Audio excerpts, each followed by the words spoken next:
The chandeliers cast dancing shadows across the white tablecloths, transforming Bellissimo into something from another world, a world I didn't belong in. My feet ached in the second-hand heels I'd polished religiously before my shift, the thin straps cutting into my ankles as I balanced trays of champagne through the Friday night dinner rush. 6 months at Chicago's most exclusive Italian restaurant had taught me to become invisible, a ghost drifting between tables, refilling water glasses and clearing plates without making eye contact with patrons who spent more on a bottle of wine than I made in 2 weeks. "Table 7 needs attention," Marco, the floor manager, hissed as he passed, his cologne leaving a sickly trail in his wake. "VIP. Don't screw this up, Sophia." I nodded, swallowing hard. The restaurant whispers had already reached me, a private reservation in our most secluded corner booth. The owner himself had appeared, something that happened perhaps twice a year, nervously straightening paintings and inspecting wine glasses for water spots. I tucked a strand of dark hair behind my ear and made my way across the dining room, feeling the familiar hollowness spread through my chest.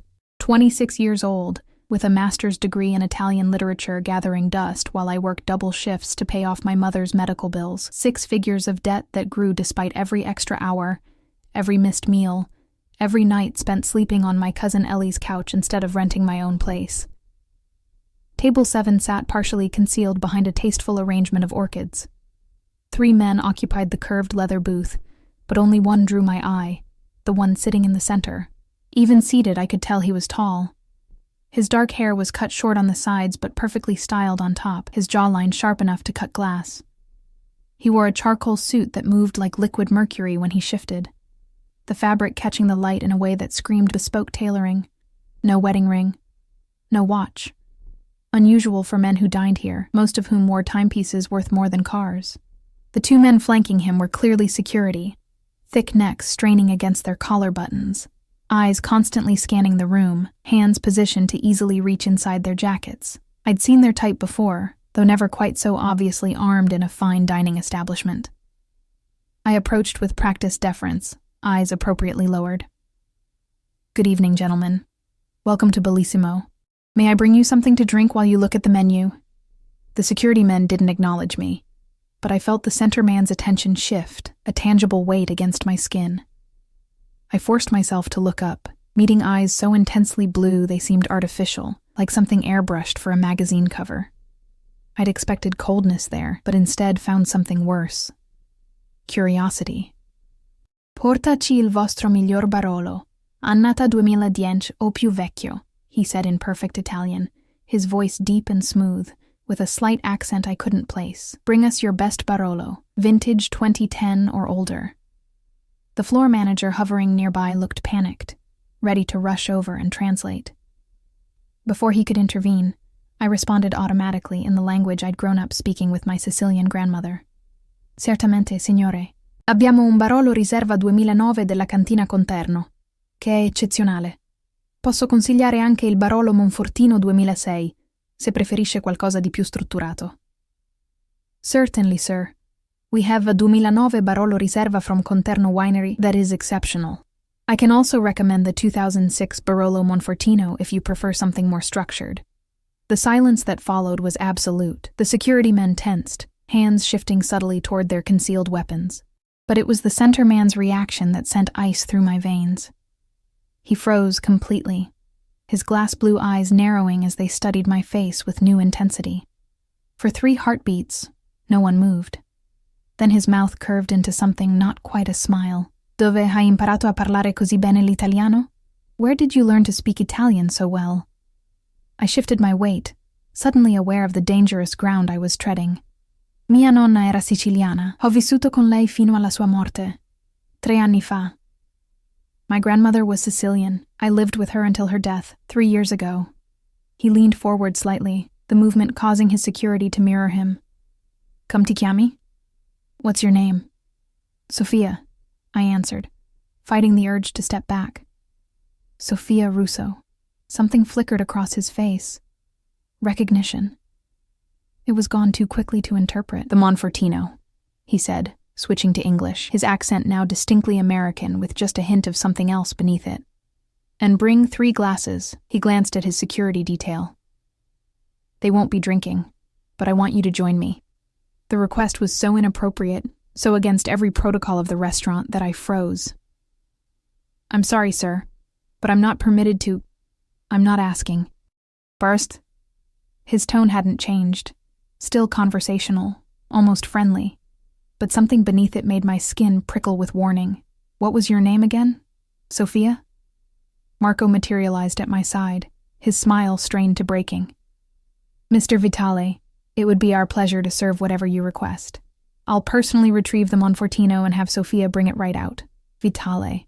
The name hit me like a physical blow. Luca Vitale, the man who owned half of Chicago's waterfront properties, whose name appeared in gossip columns linked to models and actresses, whose family had rumored connections to organized crime going back generations. The restaurant's nervous energy suddenly made terrible sense. Marco gripped my elbow, steering me away with fingers that dug painfully into my skin. Once we were through the kitchen doors, he rounded on me. "Are you trying to get us all killed? When he comes here, you smile, you serve, and you get the hell out. You do not engage. You do not make eye contact, and you absolutely do not speak Italian to him like your old friends." "I didn't know who he was," I whispered, my heart hammering. "I was just answering him in the language he spoke to me." Marco ran a hand through his thinning hair. "Just bring the wine, pour it, and leave. No conversation. And for God's sake, don't sit down with him." I nodded. But as I carried the precious bottle on a silver tray, I couldn't shake the feeling that something irreversible had just happened. My life, already hanging by a thread, had somehow just become more precarious. When I returned, Luca Vitale was alone in the booth. His security had moved to a nearby table, still watching the room with predatory focus. I placed the wine on the table with hands I fought to keep steady. "Your security," I began. "Don't need to hear our conversation," he finished, gesturing to the empty space across from him. His eyes never left my face as I hesitated. "Sit, Sophia Russo." The way he said my name, like he was testing how it felt in his mouth, sent a shiver down my spine. I perched on the edge of the seat, as far from him as the booth allowed. "I'm really not supposed to." "Open the wine," he interrupted, as if I hadn't spoken. With mechanical movements, I presented the bottle, cut the foil, and extracted the cork with the practiced efficiency that came from opening dozens of expensive wines each night. My hands betrayed me only once, a slight tremor as I poured a small amount into his glass for tasting. He didn't look at the wine.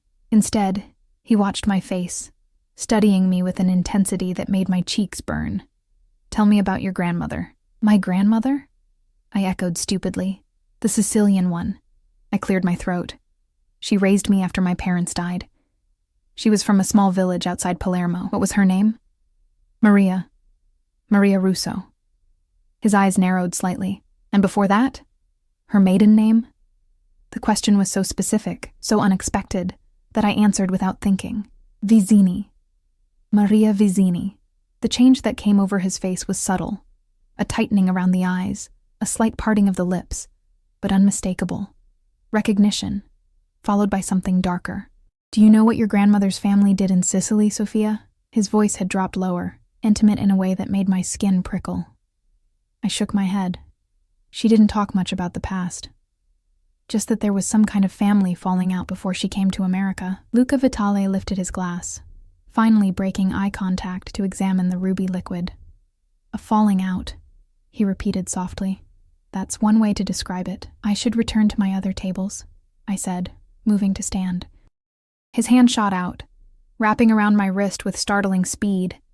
His grip wasn't painful, but it was implacable. "You don't have other tables tonight. Marco has reassigned them." My heart skipped. "How would you know that?" The smile that curved his lips didn't reach his eyes. "Because I own this restaurant, Sophia. Along with most of this block." He released my wrist, his fingertips trailing lightly over my pulse point. "Now drink your wine and tell me how you ended up here, serving tables with a master's degree in Italian literature." The fact that he knew about my education, something I certainly hadn't mentioned, turned my blood to ice. I reached for the glass with numb fingers, taking a sip that I couldn't taste. "How do you know about my degree? I make it my business to know things." He leaned back, one arm extending along the back of the booth. "Especially about people who interest me. And I interest you because I speak Italian?" Half the staff here speaks at least some. You interest me, he cut in, because you're a Vizzini who doesn't know she's a Vizzini. The cryptic statement hung between us. Outside our secluded corner, the restaurant continued its elegant dance of service and consumption, but it felt 1,000 miles away. I don't understand. No, he agreed, something like pity crossing his features. You don't, but you will. He lifted his glass in a small toast. To family histories, Sophia Russo. They have a way of catching up with us when we least expect it. I left Bellissimo at midnight, declining Marco's offer to call me a taxi. The cool October air felt good against my flushed skin, clearing the fog of confusion that had settled over me during those strange hours at Table 7. Luca Vitale had kept me there for nearly 3 hours, asking questions about my life with an interest that seemed genuine but predatory. When he finally allowed me to leave, and it was very much him allowing it, he'd pressed a folded bill into my hand that I later discovered was $1,000. Consider it compensation for monopolizing your evening, he'd said, his fingers lingering against my palm. I'd tried to refuse, but he'd closed my fingers around it with his own.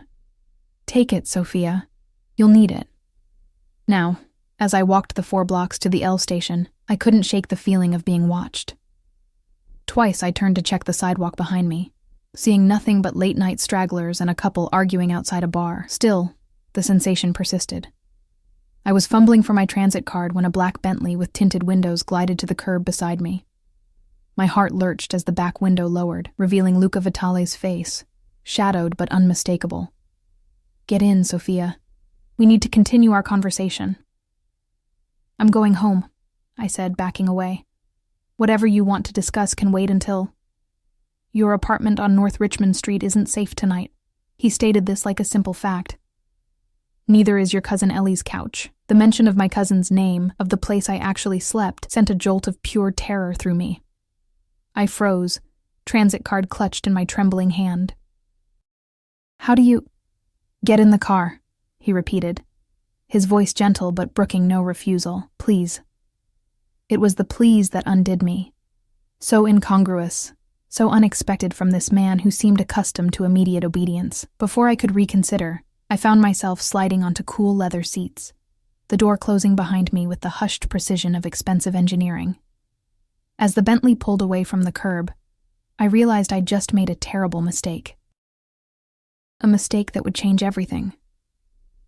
The interior of the Bentley smelled like leather and something woody. Sandalwood, perhaps. Luca Vitale sat beside me, a respectable distance away, but the confines of the car made his presence overwhelming. His driver and one of the security men occupied the front seats, separated from us by a privacy partition that rose silently at the touch of a button. You're frightened, Luca observed, his eyes reflecting the passing streetlights. You shouldn't be. You know where I live, where I sleep, what I studied in college, I said, pressing myself against the door. Men like you don't gather that information without a reason, and the reasons are rarely good. A smile ghosted across his lips.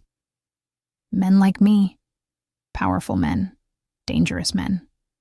I swallowed hard. Men connected to organized crime. Instead of denying it, he merely tilted his head. Your grandmother never told you about your family? Nothing at all? She told me they had olive groves in Sicily, that she left after some kind of dispute. I watched his face for a reaction. But that's not true, is it?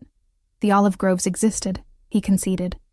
As for the dispute, he reached into his jacket and removed a silver flask, taking a small sip before offering it to me. I shook my head. Your grandmother's brother, Antonio Vizzini, was once one of the most powerful men in Palermo. The family had interests in shipping, construction, waste management. The euphemisms weren't lost on me. They were mafia. They were businessmen who operated outside conventional regulations. He corrected smoothly. Your grandmother was Antonio's younger sister, his favorite sibling. When she fell in love with Carlo Russo, a policeman investigating the family, Antonio considered it a betrayal. In his world, there were lines you didn't cross. My head spun. My grandfather was a policeman, an undercover detective. He'd infiltrated the Vizzini operation, gathered evidence, won Maria's trust and affection. Whether he truly loved her remains debated. Luca's eyes never left my face. When Antonio discovered the deception, Carlo fled to America with Maria, who was pregnant with your father. They changed their identities, disappeared. That's impossible, I whispered. My grandparents came here legally, through Ellis Island. They had documentation, forged, Luca cut in, quite expertly, with help from rivals of your uncle who were happy to assist in humiliating him. Antonio spent decades looking for them, but they'd vanished completely.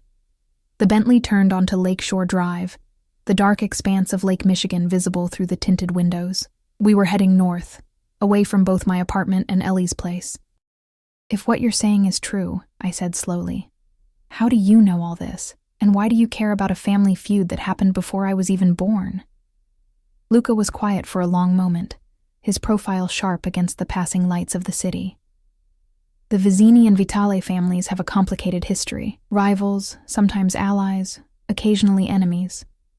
When certain rumors reached me about a Vizzini descendant working in my restaurant, I was curious. So this is what? A courtesy call? A history lesson? My fear was giving way to confusion, then anger. Why tell me my family's allegedly criminal past? Why say my apartment isn't safe? Because Antonio Vizzini died 3 days ago in Palermo, he said quietly, and with his death, certain old protections expired. Ice slid down my spine. What protections? Your grandmother's brother never stopped looking for his sister, Sophia. When he finally tracked her to Chicago 15 years ago, she was already a widow. You were what, 11? He discovered she'd lost her daughter-in-law and son, your parents, in that car accident, that she was raising you alone. The car slowed as we turned into the circular drive of a high-rise overlooking the lake. Modern and glass-fronted, it screamed exclusive and expensive. Antonio made a decision, Luca continued. Instead of revealing himself to Maria, instead of bringing her back to Sicily or exacting revenge for her betrayal, he chose to protect her from afar. He established certain boundaries, made it known that the Russo woman and her granddaughter were untouchable. My throat felt tight. I don't understand. Your grandmother may have hidden her past from you, but others knew exactly who she was, who you are. His eyes were intent on mine. When Antonio died, those protections died with him. Certain people with long memories and old grudges see you as both vulnerable and valuable. Valuable how? I managed to ask as the car stopped. The Vizzini bloodline carries weight in certain circles, particularly a direct descendant of Antonio himself. But I'm not. You are. Luca's voice was final. Your father wasn't Carlo's son, he was Antonio's. The revelation hit me like a physical blow. That's not possible. Maria and Antonio were always unusually close. When she fled with Carlo, she was carrying her brother's child, a final betrayal Carlo allowed to protect her. The timing of her pregnancy confirms it. My stomach churned with nausea. You're lying. I have no reason to lie, Sophia. His voice had softened. This is your heritage, ugly as some parts may be. The driver opened my door, letting in a rush of cold lake air. I stepped out automatically, finding myself in a private underground garage. Sleek vehicles lined the walls. A Maserati, 2 Ferraris, another Bentley. Where are we? I asked, wrapping my arms around myself. My residence, Luca said, emerging from the car behind me. You'll stay here tonight. I'm not staying with you, I said, backing away. I don't know you. You know me better than you think. He nodded to his security, who retreated to a discreet distance. And you're staying because there's a team of Calabrian enforcers watching your apartment right now. 3 more are at your cousin Ellie's place in Wicker Park. Fear gripped me again, sharper this time. Ellie is fine, he assured me. My people are watching their people. No one will move against your cousin as long as they think you might return there. The elevator required both a key card and a fingerprint. As we ascended, I pressed myself into the corner furthest from Luca, mind racing. Why are you helping me? I finally asked. If there's some Mafia blood feud, what do you care? Luca's eyes met mine in the mirrored wall. Your uncle and my father had an arrangement. I'm honoring it. What kind of arrangement? A complicated one. The elevator doors opened directly into a sprawling penthouse apartment, minimalist and elegant, with floor-to-ceiling windows overlooking the lake and city. You'll take the guest suite tonight. We'll sort out more permanent arrangements tomorrow. Permanent? I shook my head. No. I'm leaving in the morning. I'm going to check on my cousin, pack a bag, and get out of Chicago. Luca moved to a bar cart, pouring amber liquid into 2 crystal tumblers. Running won't help, Sophia. The people looking for you have resources. International resources. He held out a glass, which I reluctantly accepted. Your only protection now is association with someone they fear more than they desire revenge, and that's you? I asked, not bothering to keep the skepticism from my voice. What makes you so special? Something dangerous flickered in his eyes. The Vitale family has spent generations ensuring that question never needs to be asked. He drank, watching me over the rim of his glass. Your uncle understood that, even if you don't. I set my untouched drink on a side table. I need to call Ellie, to warn her. Already taken care of. My people contacted her with a cover story about a gas leak in her building. She's staying with a friend tonight. He gestured down a hallway. The guest room is the second door on the right. Bathroom is en suite. You'll find everything you need. The dismissal was clear. I took a few steps, then turned back. What happens tomorrow? Luca had moved to the window, the city lights casting his profile in sharp relief. Tomorrow we establish your new position. My position? In my organization, under my protection. His eyes met mine, cool and assessing. The only question is what that position will be. The implication sent heat rushing to my face. If you think I'm going to... Get some rest, Sophia, he interrupted. We'll discuss the details in the morning. The guest room was larger than my cousin's entire apartment, decorated in shades of cream and pale blue. The attached bathroom gleamed with marble and chrome. On the bed lay a silk pajama set with the tags still attached. My size exactly. The sight of those pajamas, the presumption that I would stay, that I would wear what he provided, sent a fresh wave of anger through me. I was being managed, handled, controlled by a man I'd met mere hours ago. I checked the bedroom door. No lock. The windows, sealed shut.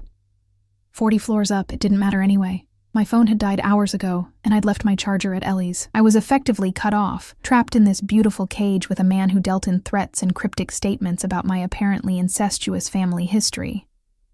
I sat on the edge of the bed, finally allowing the tears that had been building all night to fall.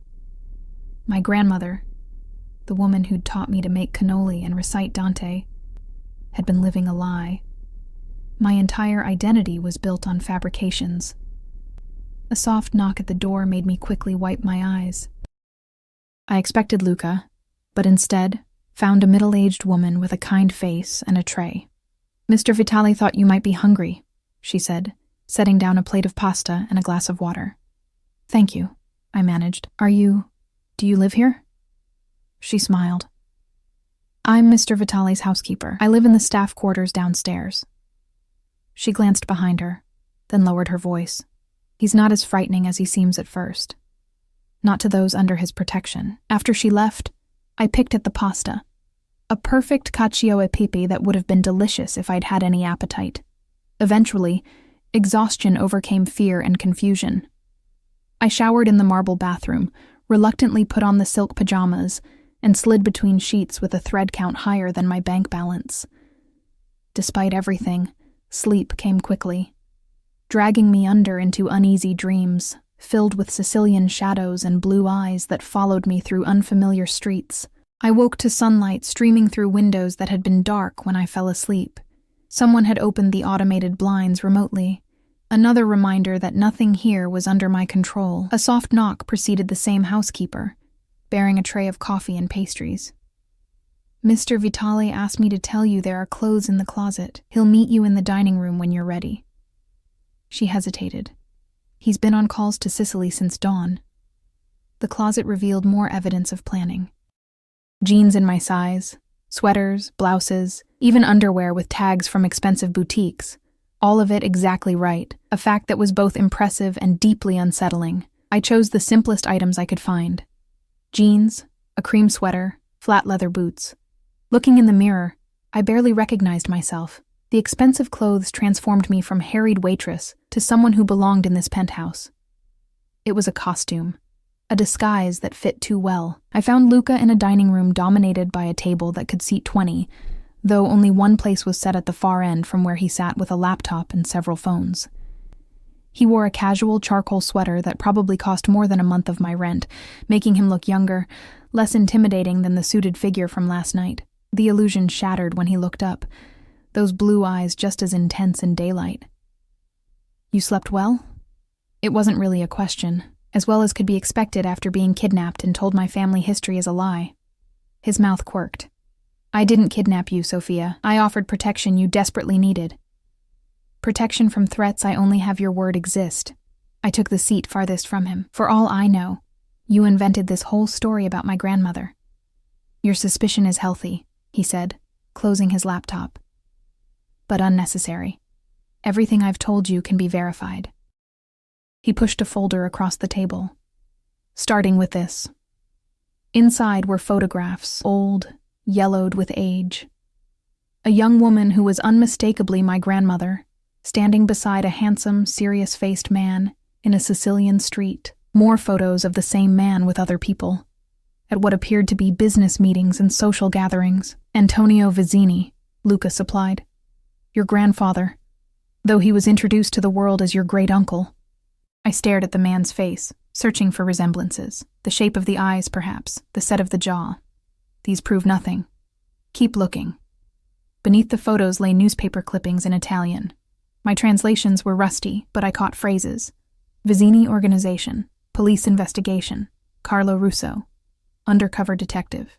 The final item was a birth certificate, my father's, with Carlo Russo listed as the father, but with a birth date that made the timeline suspicious if my grandparents had only just arrived in America. "This could all be fabricated," I said, but my voice lacked conviction. "It could," Luca agreed. "But it isn't." He poured coffee from a silver pot. "I understand your reluctance to accept this, Sophia, but time is a luxury we don't have. The men looking for you won't wait for you to come to terms with your ancestry." I wrapped my hands around the coffee cup, welcoming its warmth. "What do they want from me?"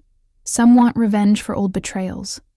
Others see you as a potential asset, the last Vizzini, useful in reclaiming territory and allegiances in Sicily." He watched me over the rim of his cup.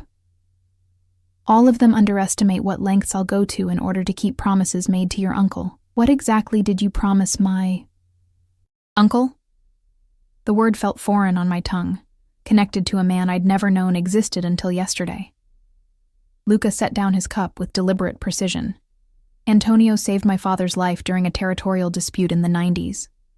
Years later, when my father was dying, Antonio came to him with a request: ensure his bloodline remained protected, no matter what happened to him. And your father agreed? My father understood the importance of family, of legacy." Something dark passed over Luca's features. "When I took over after his death, I inherited his obligations, including this one." I pushed away from the table. "Well, now you've warned me. Consider your obligation fulfilled. I'll leave Chicago today. And go where?" Luca asked calmly. "These people have connections across the country, international reach. You'd be looking over your shoulder forever. I'll take my chances. Your cousin won't have that luxury." The words stopped me cold. "The moment you disappear, Ellie becomes leverage to draw you out." Nausea rose in my throat. "You said she was safe. She is. While you remain under my protection." He stood, coming around the table with a predatory grace that made me step backward. "I'm not your enemy, Sophia." "Then what are you? My jailer? My bodyguard?" I raised my chin. "You said something last night about my position in your organization. What exactly did you mean by that?" He smiled, the expression not reaching his eyes. "I run legitimate businesses that could use someone with your education and language skills. You'd be compensated well. As a translator? An interpreter?" I laughed bitterly. "That's not what you were implying." Luca moved closer, close enough that I could smell his cologne. Something custom and expensive. "What do you think I was implying?" Heat flooded my cheeks. "That there were other ways I could secure your protection." "Is that what you think of me?" His voice had dropped lower. "That I would demand sexual favors in exchange for keeping you alive?" Put so bluntly, I felt foolish. I don't know what to think of you. I don't know you. No, he agreed. You don't. But I know you, Sophia Russo. I've had people watching you for months, ever since Antonio first informed me of his declining health. The revelation sent a chill through me. You've been stalking me, protecting you, even before you knew you needed protection. He reached out, tucking a strand of hair behind my ear with a familiarity that made me flinch. You work double shifts to pay your mother's medical bills. You sleep on your cousin's couch to save money. You visit your grandmother's grave every Sunday with white lilies. You read poetry in the park during your lunch breaks. You've been alone for so long, carrying burdens no one should have to carry by themselves. Each detail of my life, recited in his smooth voice, felt like a violation. Stop it. Why? Because it frightens you to be seen? His hand lingered near my face. Or because it frightens you that I'm the one seeing you? I stepped away, putting the dining table between us. What happens if I refuse your protection? If I just walk out that door right now? Luca's expression hardened. I'd have someone follow you, of course, try to keep you alive as long as possible. But eventually, they would find you. The Calabrians aren't known for their mercy, especially toward women they believe have cheated them of what's rightfully theirs. And what about you? I challenged. What do you believe is rightfully yours? Something dangerous flickered in his eyes. I believe in earning loyalty, not demanding it, in protecting what's mine, not exploiting it. I'm not yours. Not yet, he agreed with unsettling confidence. But we both know you have nowhere else to go. A knock at the door interrupted whatever response I might have made. One of Luca's security men entered, murmuring something in rapid Italian that I couldn't quite catch. Luca's expression darkened. When? He demanded. 20 minutes ago. The cousin's building. My heart stuttered. Ellie? What about Ellie? Luca turned to me. Get your coat. We need to move. Now. What's happened? I grabbed his arm, panic rising. You said she was safe. And she will be if we hurry. He gripped my shoulders.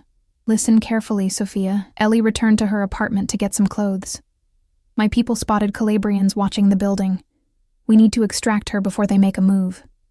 The next 20 minutes passed in a blur. The elevator, the garage, the Bentley with its silent, efficient driver. Luca made calls, issued orders in a mixture of English and Italian.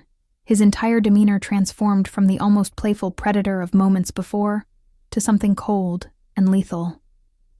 I sat beside him, terror for my cousin eclipsing any fear I might have had of him. If they hurt her, they won't. Luca's voice brooked no argument.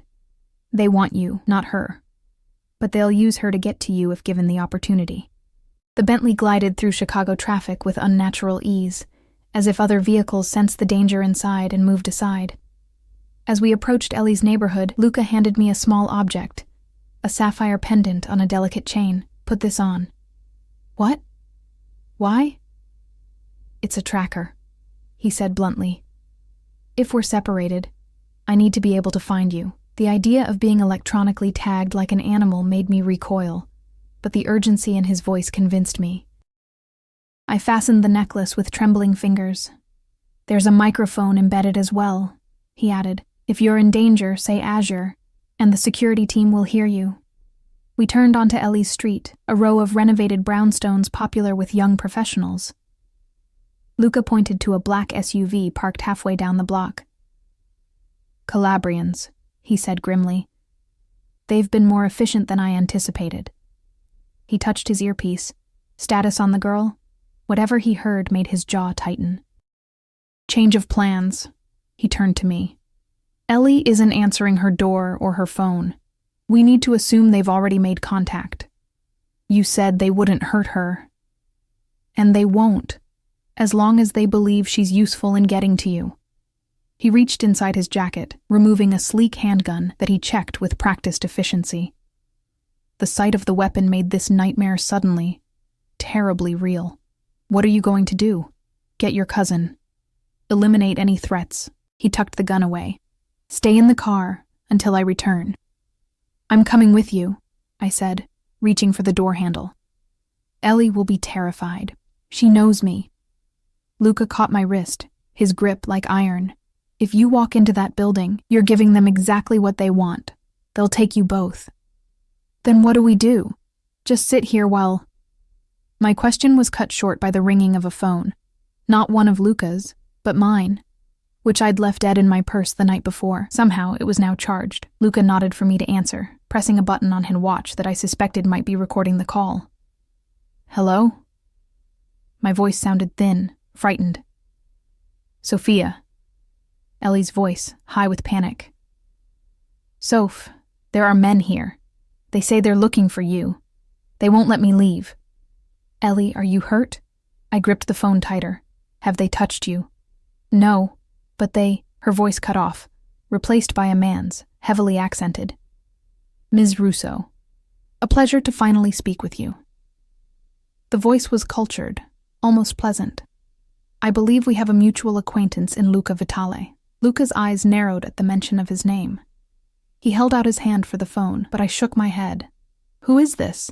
I demanded. Someone with a vested interest in your family's legacy. Someone who believes that legacy has been... mismanaged. A pause. I would like to discuss this with you in person. Your cousin will remain our guest until then. If you hurt her, please, Ms. Russo. We are businessmen, not barbarians. The voice hardened slightly, but make no mistake. We will do what is necessary to secure what is rightfully ours. What do you want from me? Come to your cousin's apartment, alone. We will discuss terms. The line went dead. I looked up at Luca, who had heard every word through the car's integrated system. His expression was thunderous. I have to go in there, I said, reaching again for the door. Absolutely not. His tone left no room for argument. The moment you enter that building, you'll both be on a private plane to Calabria. I wouldn't be able to help you then. Then what's your plan? Storm the building? Shoot everyone? I shook my head. Ellie will be caught in the crossfire. Luca was silent for a long moment, his eyes calculating. Finally, he pressed a button, lowering the partition to address his driver. Plan B. Full tactical response. No casualties on our side. The driver nodded, speaking rapidly into a discreet microphone on his lapel. Around us, I became aware of movement. Men emerging from parked cars, others appearing at the corners of the street, all moving with military precision toward Ellie's building. What are they going to do? I whispered. What they're trained to do, Luca replied coldly. Eliminate threats. For 15 agonizing minutes, nothing seemed to happen. Then, sudden movement. The front door of Ellie's building opening, a group of Luca's men escorting my cousin to a waiting car. Behind them, more security personnel emerged, half-dragging 2 men in dark suits. Relief flooded through me at the sight of Ellie, apparently unharmed. Thank God. Luca's hand settled on my knee, a gesture both possessive and reassuring. It's not over. The men they captured are foot soldiers. The one who called you, their leader, isn't among them. As if summoned by his words, a sharp crack echoed through the street. A gunshot. Luca reacted instantly, shoving me down into the footwell of the car as the driver accelerated away from the curb, tires screeching. More shots rang out, one hitting the Bentley's window with a dull thud. Bulletproof glass, I realized with detached clarity. Luca had produced his weapon again, speaking rapid commands into his earpiece. Get the girl to the safe house. We've got company. The Bentley careened around a corner, throwing me against Luca's legs. I clutched at the leather seats, terror a living thing in my chest. Ellie is fine. My people have her. Luca pulled me up beside him as the car straightened out, one arm keeping me secure against his side. But we've got a tail, 2 vehicles. Through the rear window, I could see black SUVs in pursuit, gaining on us despite our driver's skill. Who are they? I gasped. The man who called you is named Giancarlo Bianchi. He believes he has a claim to the Vizzini territories through a marriage alliance 2 generations ago. Luca's voice was clinically detached. He's been waiting for Antonio's death for years, planning how to seize control. The Bentley swerved onto Lakeshore Drive, accelerating to dangerous speeds. One of the pursuing vehicles fell back, but the other maintained its distance. He sees you as the key to legitimizing his claim, Luca continued. With the last Vizzini blood under his control, certain old alliances would recognize his authority. Under his control? What does that mean? Luca's eyes met mine, cold as glacier ice. It means he would force you to marry him. Or his son. A political alliance sealed in blood.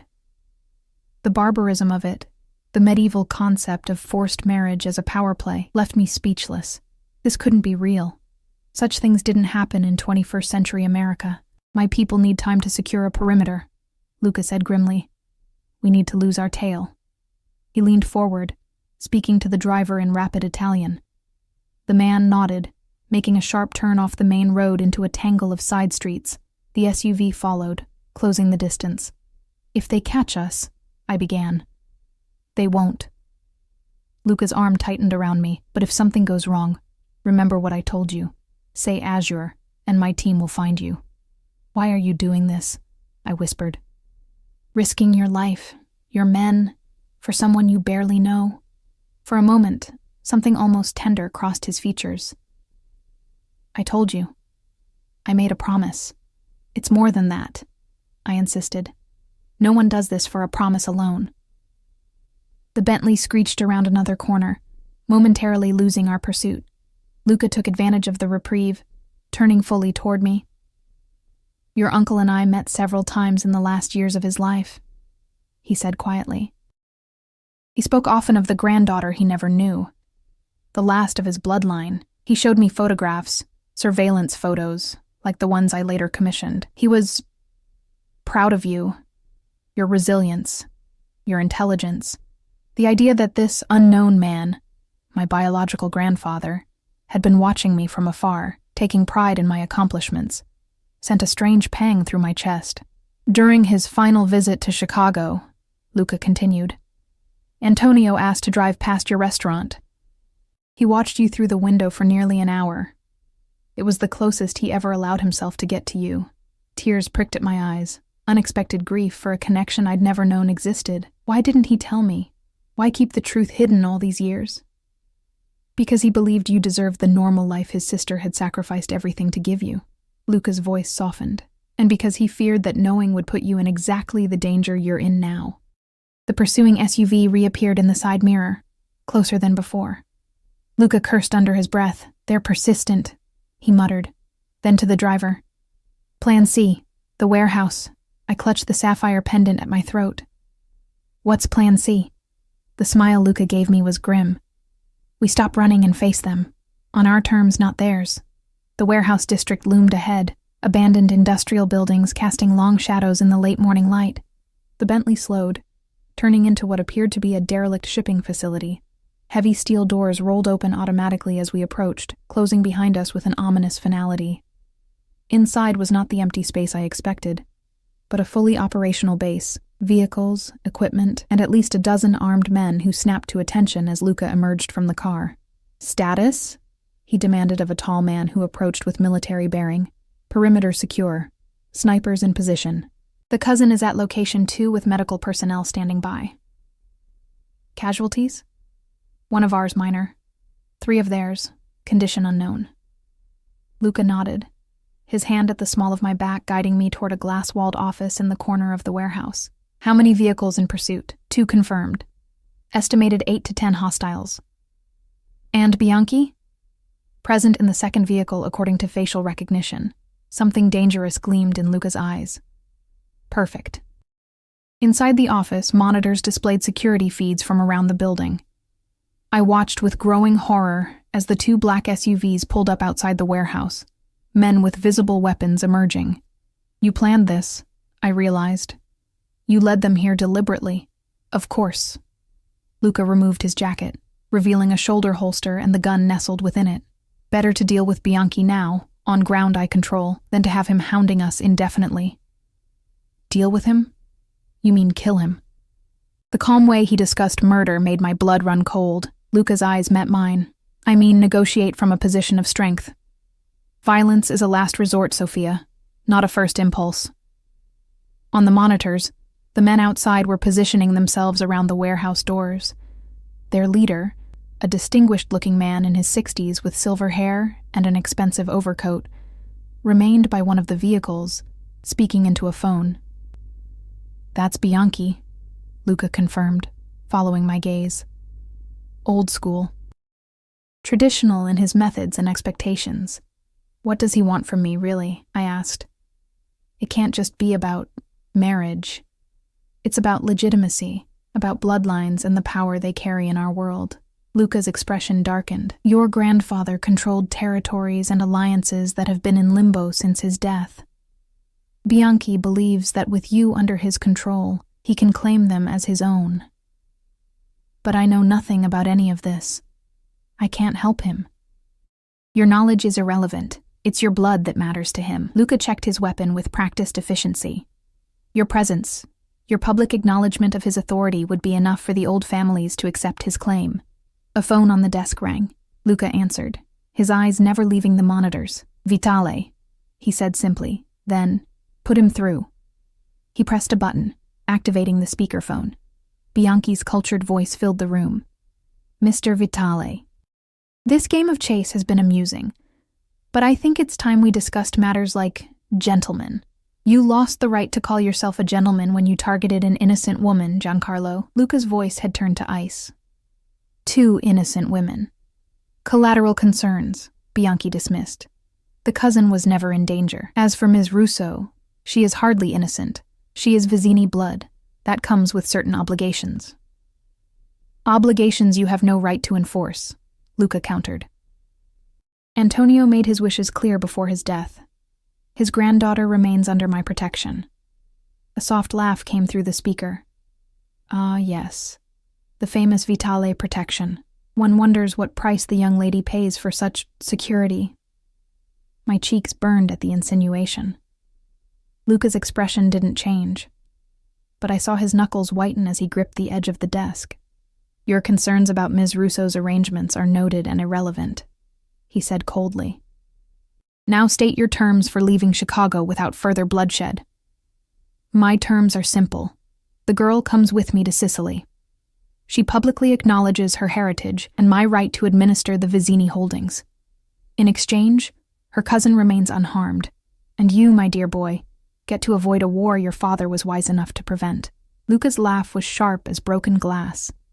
"Antonio would sooner see his territories burned to ash than handed to you, Giancarlo. We both know that." "Antonio is dead," Bianchi said flatly, "and his wishes died with him. The girl comes with me, or I take her by force. You have 5 minutes to decide." The line went dead. Luca turned to me, his expression unreadable. "You understand what he's proposing?" "He wants to use me as a puppet," I said, nausea rising in my throat. "To steal my grandfather's territories, whatever those are. Shipping routes, construction companies, waste management contracts, import-export licenses." Luca's eyes never left mine. "All legitimate businesses now, but with histories that give them special status in certain circles. Together, they're worth billions." The scale of what was at stake, of what my unknown grandfather had controlled, was staggering. "And if Bianchi gets control of them? He'll strip them for assets, dismantle the charitable foundations Antonio established, and use the proceeds to rebuild the criminal empire your grandfather spent his final decades dismantling."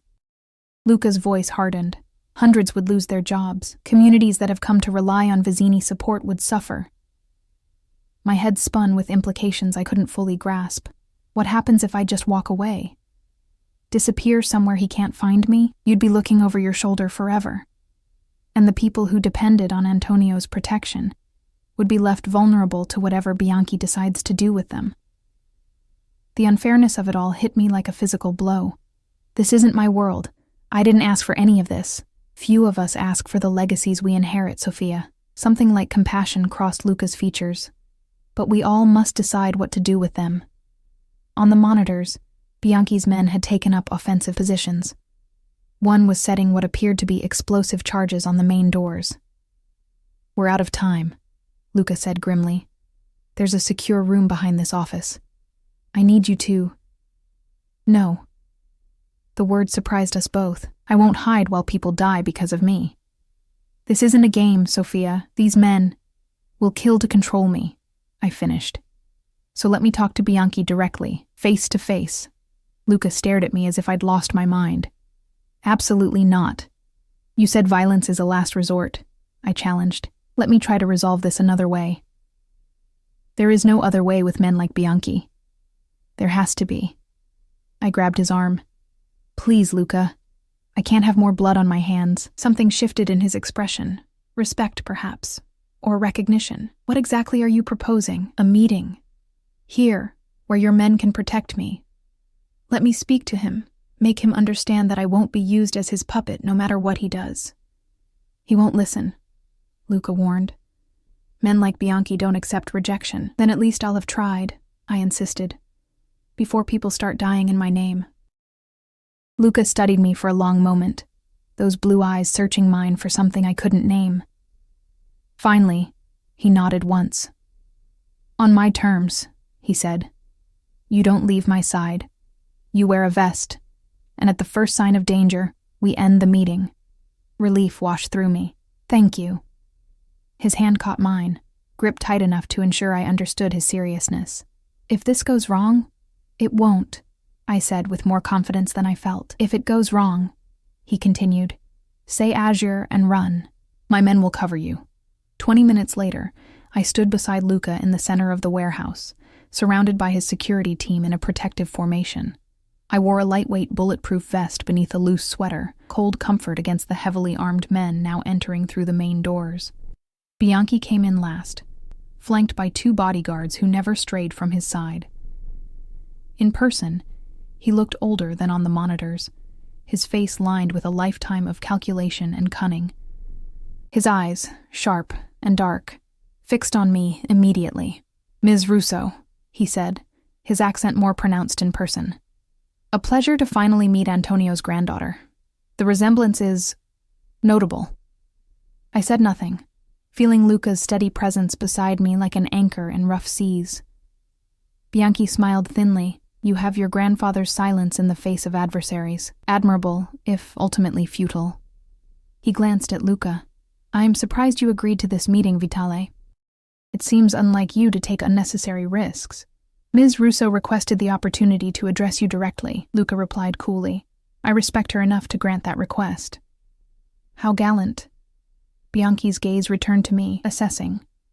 Well then, my dear, what is it you wish to say? I swallowed hard, finding my voice.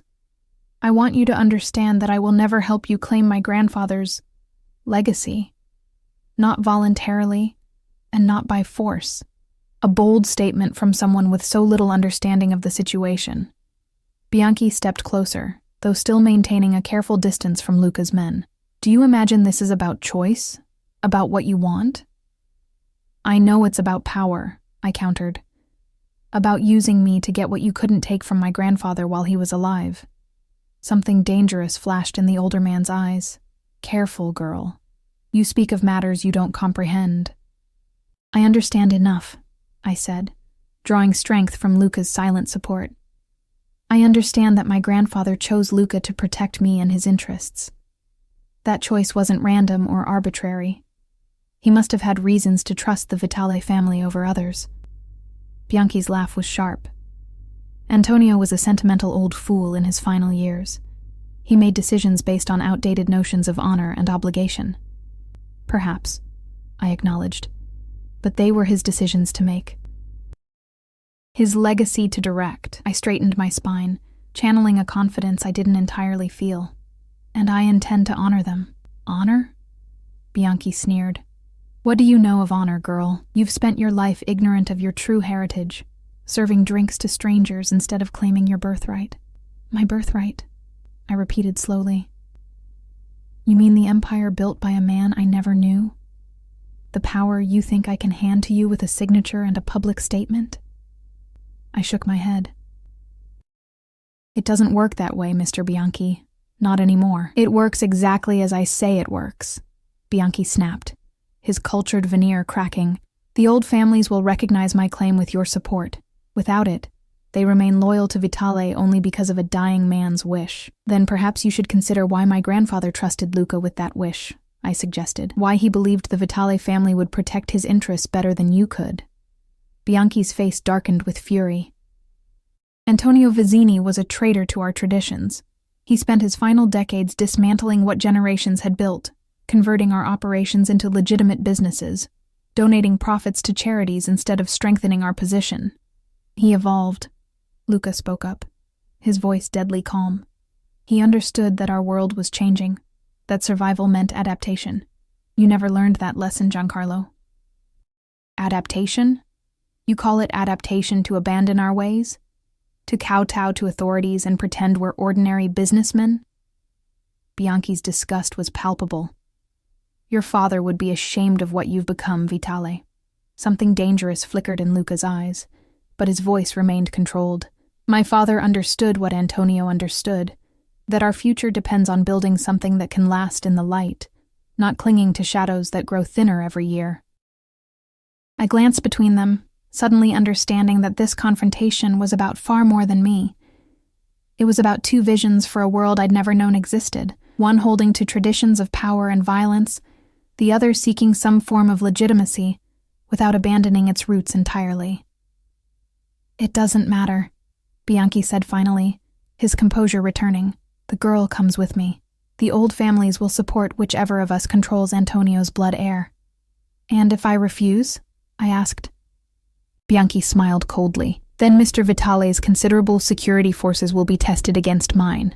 Perhaps they'll even prevail today. But tomorrow? Next week? Can he protect you forever, Ms. Russo? Can he protect your cousin, your friends, everyone you care about? I slid down my spine at the implied threat. Luca tensed beside me, his hand moving subtly toward his weapon. There's another option, I said quickly, before violence could erupt. One that honors my grandfather's wishes while acknowledging the concerns of the old families. Both men looked at me with similar expressions of surprise. I'm listening, Bianchi said cautiously. I took a deep breath. A partnership, between the Vitale operations and whatever legitimate interests you control, managed jointly with profits shared according to investment and contribution. Luca stiffened beside me. Sophia, I pressed on. My grandfather clearly wanted his businesses to continue under Vitale protection, but if the old families have concerns about succession and tradition, perhaps a formal alliance would address them.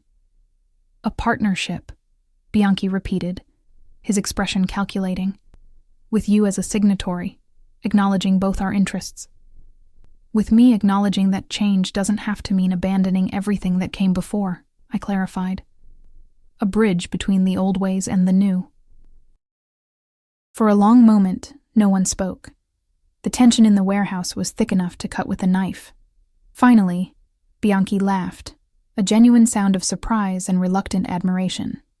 Antonio's blood indeed. He too had a talent for finding the unexpected solution. He studied me with new interest. A partnership would need to be carefully defined, the terms precisely negotiated. Of course, I agreed, hardly believing he was considering it. With proper legal documentation and safeguards for all parties. Bianchi turned to Luca. And you, Vitale, would you accept this compromise? Share what Antonio entrusted solely to you? Luca's expression was unreadable. If that's what Sophia chooses, I would respect her decision. His eyes met mine briefly, though we would need to discuss the details privately. A faint smile played around Bianchi's mouth. I see. He straightened his already immaculate jacket. Very well. I will consider this proposal. My representatives will contact yours to begin preliminary discussions. His gaze hardened. But understand this, Ms. Russo. If I sense deception or delay tactics, my original offer will be the only one remaining on the table. I understand, I said quietly. With a curt nod, Bianchi turned to leave, his security detail closing ranks around him. At the door, he paused, looking back at me with an expression I couldn't interpret. You would have made Antonio proud today, he said. Remember that when you're finalizing our agreement. After they had gone, the tension in the warehouse dissipated like air from a punctured balloon. Luca's men relaxed marginally, though they maintained their vigilance. I found myself suddenly weak-kneed, the adrenaline that had carried me through the confrontation draining away. Luca caught my arm, steadying me. That was either the bravest or most foolish thing I've ever witnessed, he said quietly. Did I just make a terrible mistake? I whispered. His eyes met mine, serious, but with something like admiration in their depths. You bought us time, created an option where there appeared to be none. His fingers tightened slightly on my arm. But Bianchi is dangerous, Sophia. He'll expect this partnership to be formalized soon, and on terms that favor him significantly. I know, I acknowledged. But it stopped people from dying today. That has to count for something. For a moment, something almost gentle crossed Luca's features. Then his professional mask returned as one of his men approached. The building is clear, sir. No surveillance devices left behind. The cousin has been moved to the penthouse as instructed. Ellie's at your apartment? I asked, surprised. Luca nodded. It's the most secure location we have. Once Bianchi identified her, your cousin became a permanent part of this equation. His expression softened slightly at my concern. She's safe, Sophia. Shaken, but unharmed. I need to see her, I insisted. To explain. You will, he assured me. But first, we need to discuss what just happened, and what happens next. The ride back to Luca's penthouse passed in tense silence. I stared out the window at Chicago's familiar skyline, now transformed in my eyes. Behind those gleaming towers and busy streets existed another world, one of power struggles and blood legacies, of promises and threats, a world I'd been thrust into without warning or preparation. What am I going to tell Ellie? I finally asked, as the Bentley turned onto Lakeshore Drive. Luca, who had been answering emails on his phone, looked up. The truth. Or as much of it as you think she can handle.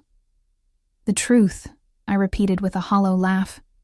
That her cousin is apparently the heir to a Sicilian crime family? That men with guns threatened her because of me? The truth that you're in a complicated situation that affects her safety, he corrected. That you're doing everything possible to resolve it without anyone getting hurt. I turned to face him. Is that what I'm doing?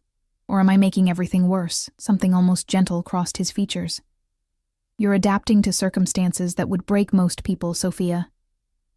Give yourself some credit for that. The unexpected praise warmed me despite everything. What would you have done if I hadn't suggested the partnership?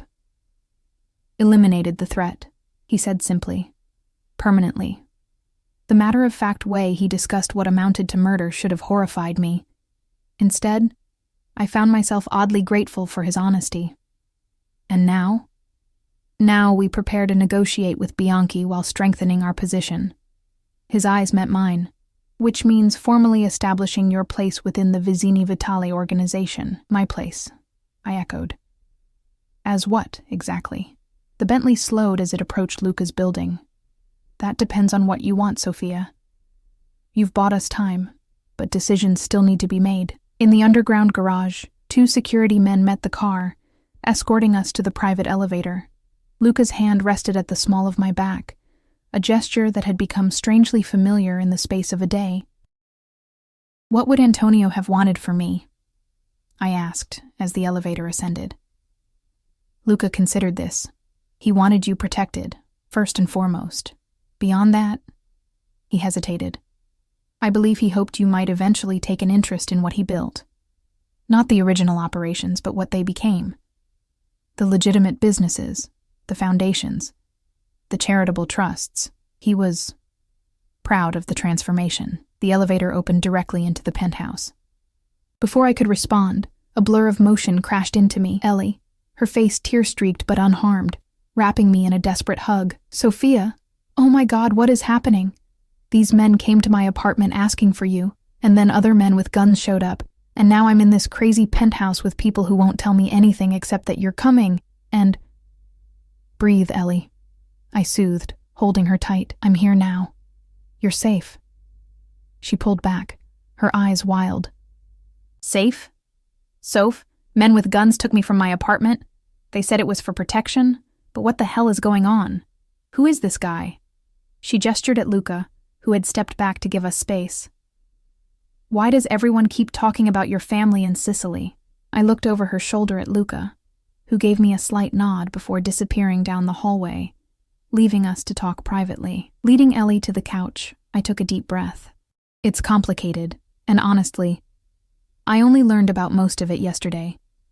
But I'm going to tell you everything I know. For the next hour, I explained the impossible story that had become my life, my grandmother's secret past, Antonio Vizzini's hidden identity as my grandfather, the power vacuum created by his death, and the danger it had placed us in. I left out the most violent details, but didn't sugarcoat the fundamental truth. We were caught in a dangerous game of power and tradition. So this Luca guy, Ellie said when I finished, he's what? Your bodyguard? Your jailer? Your boyfriend? She whispered the last word with wide eyes. Heat rushed to my face. He's none of those things. He made a promise to my grandfather to protect me, and he's honoring it. Uh-huh. Ellie's expression was knowing despite her lingering fear, and the way he looks at you is just... Professional concern? What are you talking about? Soph, the man hasn't taken his eyes off you since you walked in. Even when he's pretending to be busy across the room, he's watching you. I glanced toward the kitchen where Luca stood talking quietly with his security chief, his profile sharp against the afternoon light. As if sensing my gaze, he looked up, our eyes meeting briefly before I turned away. It's not like that, I insisted.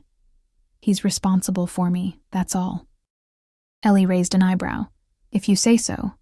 But responsibility doesn't usually look like... that.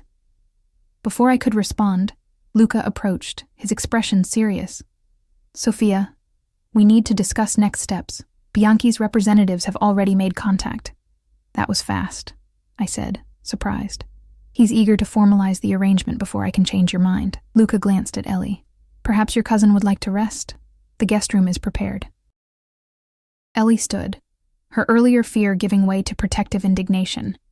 I'm not leaving Sophia alone. She won't be alone, Luca assured her, his tone deliberately gentle. But the conversation we need to have involves legal and financial details that would put you at risk if you were questioned about them later. I squeezed Ellie's hand. It's okay. I'll be fine. We can talk more after. Reluctantly, Ellie allowed one of Luca's staff to lead her to the guest room I had occupied the night before. Once she was gone, Luca guided me to his home office, a sleek space with views of both the lake and the city skyline. Bianchi is moving quickly, he said, gesturing for me to sit in one of 2 leather chairs positioned before a glass desk. His lawyer contacted mine an hour ago with a preliminary proposal. What does he want? I asked, bracing myself. 40% ownership of all Vizzini holdings, board positions in the 3 largest companies, and a formal introduction to the old families with you, publicly acknowledging his role as your advisor and partner. Luca's expression remained neutral, but I sensed his disapproval. And what do you think? I think it's excessive, but not unexpected. He sat across from me, his posture relaxed but alert. The question is what you want, Sophia. What I want? I laughed bitterly. I want my normal life back. I want to not be responsible for billion-dollar enterprises I know nothing about. I want my cousin safe, and this nightmare over. And if those aren't options, he pressed gently. I met his gaze.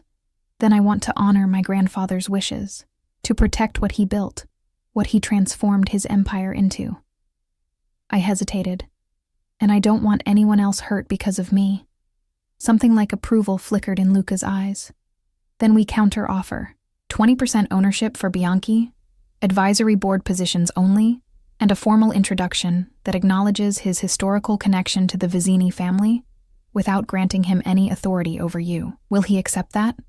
Not initially, Luca admitted, but it gives us room to negotiate while my people finish compiling evidence of his less legitimate operations. Evidence? I echoed.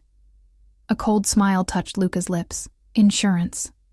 In case Bianchi decides partnership isn't enough after all, the casual way he discussed leverage and threats should have disturbed me. Instead, I found myself oddly comforted by his thoroughness, his readiness to protect what was, apparently, now mine. There's something else we need to discuss, Luca continued, his expression growing more serious. Your official role in the organization. Bianchi will expect it to be clearly defined before any agreement is finalized. I told you, I don't know anything about running businesses, especially ones with complicated histories. You'll learn, he said simply. Antonio left detailed records, and I can guide you through the transition. And if I don't want this responsibility, I challenged. If I want to walk away once Bianchi is dealt with? Luca studied me. Is that what you want, Sophia? To return to serving wine to strangers and sleeping on your cousin's couch? To pretend none of this exists while others manage your inheritance? Put that way, it sounded absurd. Yet the alternative, stepping into a world of power and danger I barely comprehended, seemed equally impossible. What if I'm not cut out for this? I asked quietly. What if I make terrible decisions that hurt people? You won't be alone, Luca said, his voice softening. Unless you want to be. The implication hung between us, heavy with unspoken possibilities. I searched his face, those impossible blue eyes revealing nothing and everything. Why are you really doing this, Luca? It can't just be about a promise to a dying man. For a moment, I thought he wouldn't answer. Then he leaned forward, close enough that I could smell his cologne. When Antonio first approached my father about protecting you, I thought it was sentimental foolishness. Another old man trying to right past wrongs before meeting his maker. His voice dropped lower. Then I saw the surveillance photos. Read the reports about this brilliant, stubborn woman working double shifts to pay off her mother's medical bills, giving up her dreams to honor obligations that would have broken most people. Heat crept up my neck as he continued. I started having my own people watch you. Tell me about your habits, your struggles. I found myself... He paused, seeming to search for the right word. Impressed by your resilience, your loyalty, your complete obliviousness to your own worth. My worth, I repeated, unsure what he meant. Not your bloodline or your inheritance, he clarified. Your character, the way you care for your cousin, the kindness you show to difficult customers, the books of poetry you read on your breaks. The realization that he had been watching me for months, gathering these intimate details of my life, should have terrified me. Instead, I felt strangely seen, truly seen, perhaps for the first time. So, what happens now? I asked, my voice barely above a whisper. Now we negotiate with Bianchi, formalize your position, ensure your safety and your cousin's. Luca's eyes held mine, and perhaps explore what exists between us, beyond obligations and promises. My heart stuttered. And what is that, exactly? Instead of answering, he reached across the desk, his fingers brushing mine in a touch so light it might have been accidental if not for the intent in his gaze. Only what you want it to be, Sophia. His voice had roughened slightly. I protect what's mine, but I don't claim what isn't freely given. Before I could respond, his phone rang. The secure line dedicated to his security team. Luca answered with a curt, Vitale, his expression darkening as he listened. When? He demanded. How many? A pause. Lock down the building. Full protocol. I'll handle it. He ended the call, immediately standing. Bianchi's men have been spotted in the lobby. It seems he's decided to accelerate negotiations. Fear gripped me. Ellie is safe, he assured me. The residential floors are secure, but we need to move quickly. He crossed to a painting on the wall, swinging it aside to reveal a safe. After entering a combination, he removed several files and a small velvet box. What's happening? I asked, standing as well. I thought we had an agreement with Bianchi. We have a preliminary understanding that he's apparently decided to strengthen through intimidation. Luca's expression was thunderous. A mistake on his part. From the box, he removed a ring, platinum set with sapphires that matched the pendant he'd given me earlier. This belonged to my grandmother. I had it resized yesterday. Luca, what? Bianchi respects only two things, power and tradition. He held the ring between us. A formal alliance between our families would force him to back down without bloodshed. I stared at the ring, understanding slowly dawning. You're proposing marriage? An engagement, he clarified. A public statement of intent that would unite the Vizzini and Vitali interests permanently. It would make any move against you an act of war against both families. This is insane, I whispered. We barely know each other. I know enough, he countered, stepping closer. I know you're brave enough to face a man like Bianchi to protect others. Smart enough to find solutions where there seemed to be none. Strong enough to adapt to a world turned upside down in the space of a day. My head spun with the impossibility of it all. And what do you get out of this arrangement? Something dangerous and possessive flashed in his eyes, everything worth having. Before I could respond, a soft knock at the door preceded the security chief. "Sir, Bianchi is requesting a meeting. He's in the lobby with 6 men. Luca never took his eyes from mine. Tell him Ms. Russo and I will receive him in 30 minutes. Standard security protocols." After the man left, Luca held out the ring again. "Your decision, Sophia. Say the word, and I'll find another way to handle Bianchi." I looked from the ring to his face, searching for deception or calculation. Instead, I found only intensity and something deeper, something that made my pulse quicken, despite the absurdity of the situation. "This isn't real," I said quietly. "It's just strategy." "Is it?" He stepped closer, close enough that I could feel the heat of him. "Perhaps it began that way, a solution to an immediate problem. But I don't make offers I'm not prepared to honor fully, Sophia. You don't even know me," I protested weakly. "I know the essentials," he countered. "The rest, we have time to discover." In that moment, standing in the fading afternoon light of his penthouse office, with danger pressing in from all sides, I made a decision that would alter the course of my life forever. I held out my hand. Yes.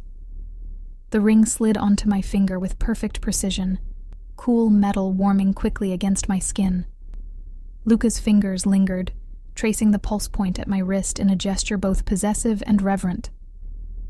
"Mine to protect," he murmured, his eyes holding mine. "Mine to cherish." Without warning, he drew me against him, one hand at the small of my back, the other cradling my face with surprising gentleness. When his lips met mine, the kiss was not the calculated move of a strategist, but something hungry and real that made my knees weak. When we broke apart, breathless, the world had shifted yet again.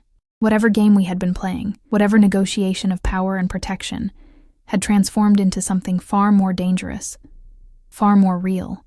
"We have 28 minutes before Bianchi arrives," Luca said softly, his thumb brushing across my lower lip. "Time enough to discuss how we present this development to our unwelcome guest." "And after?" I asked, surprised by the steadiness of my voice. A smile curved his mouth, not the cold expression I'd seen directed at others, but something warm and private. "After, we begin building our empire together." 3 months later, I stood at the window of what was now our penthouse, watching snow fall over Chicago's glittering skyline. Behind me, Luca spoke in rapid Italian on the phone, finalizing details for tomorrow's board meeting of the newly merged Vizzini Vitale Foundation. The partnership with Bianchi had been formalized last month, though on terms far more favorable than his original proposal. His face when Luca had introduced me as his fiancé had been worth every moment of uncertainty leading to that decision. Power recognized power, and our united front had left him little choice but to accept the new reality. Ellie had adapted to our changed circumstances with surprising ease, accepting Luca's offer to fund the completion of her nursing degree in exchange for her discretion. She visited often, gradually warming to the man who had turned both our lives upside down. As for me, the transformation from overworked waitress to heir of a vast business empire had not been without challenges. There were days I still felt like an imposter, navigating board meetings and financial reviews with the ghost of my unknown grandfather watching over my shoulder.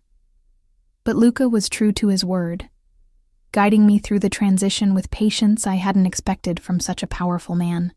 And at night, when the business of empire building was set aside, we discovered what existed between us beyond strategy and convenience. What had begun as protection had evolved into passion, then partnership, then something deeper I was still learning to name. "The meeting is set," Luca said, coming up behind me and wrapping his arms around my waist. His chin rested on my shoulder as we both gazed out at the snow-covered city. "The Palermo representatives arrive tomorrow morning."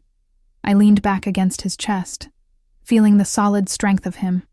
"Are they still concerned about my lack of experience?" "They're concerned about everything. It's their nature." His lips brushed my temple. "But they'll recognize your authority once they meet you." Antonio's blood runs stronger in you than anyone anticipated." "Sometimes that terrifies me," I admitted. The idea that I might have inherited more than just his looks or his stubbornness, that somewhere inside me is the capacity to become what he was in his early years. Luca turned me to face him, his eyes serious. "We all have the capacity for darkness, Sophia. The question is what we choose to do with it." His hand came up to cup my cheek. "You've already chosen to transform what you inherited, just as Antonio did in his later years, to build rather than destroy." My fingers traced the lines of his face, still discovering the map of this man who had become the center of my new world, with your help. "Always," he promised, capturing my hand and pressing a kiss to the palm. "Mine to protect, mine to cherish. Yours," I agreed, the word no longer frightening but freeing. In choosing him, in choosing this life, I had found a strength I never knew existed within me, the strength not just to survive, but to thrive in this dangerous, beautiful world we now ruled together. Outside, snow continued to fall, covering the city in a blanket of white that transformed even its harshest edges into something magical. A new beginning, a clean slate on which to write our shared future, one decision, one day, one kiss at a time.